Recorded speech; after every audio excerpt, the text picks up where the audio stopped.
एक छोटे से गांव में एक पुरानी खंडहर नुमा हवेली थी। लोग कहते थे कि वहां कोई आत्मा रहती है। कोई भी उस हवेली के पास जाने की हिम्मत नहीं करता था। गांव में 3 दोस्त रोहन, अरुण और सीमा बड़े साहसी थे। एक दिन उन्होंने तय किया कि वे उस हवेली का रहस्य जानेंगे। रात को जब पूरा गांव सो रहा था, वे तीनों टॉर्च और एक कैमरा लेकर हवेली की ओर चल पड़े। हवेली के दरवाजे पर पहुंचते ही उन्हें एक अजीब सी ठंडी हवा महसूस हुई। दरवाजा खुद ही चरमराकर खुल गया। अंदर हर तरफ धूल और मकड़ियों के जाले थे। जैसे ही वे अंदर घुसे, उन्हें फर्श पर किसी के पैरों के निशान दिखाई दिए, जो एक कमरे की ओर जा रहे थे। यहाँ कोई है? सीमा फुसफुसाई। वे तीनों धीरे धीरे निशानों का पीछा करते हुए उस कमरे तक पहुंचे। कमरे के अंदर अंधेरा था, लेकिन एक कोने में एक पुराना झूला हिल रहा था, जबकि वहां हवा भी नहीं चल रही थी।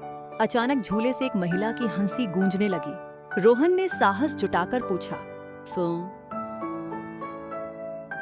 कौन है वहां?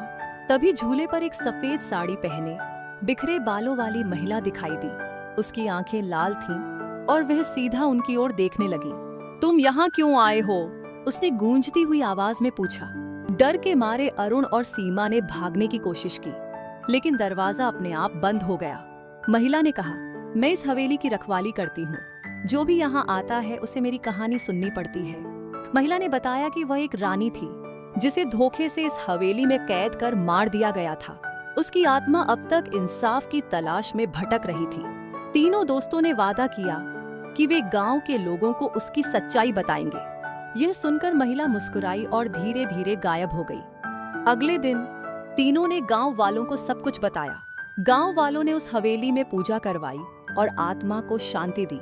उसके बाद वह हवेली हमेशा के लिए खाली और शांत हो गई। लेकिन आज भी अगर कोई रात में उस हवेली के पास से गुजरता है, तो हल्की हल्की हंसी की आवाजें सुनाई देती है।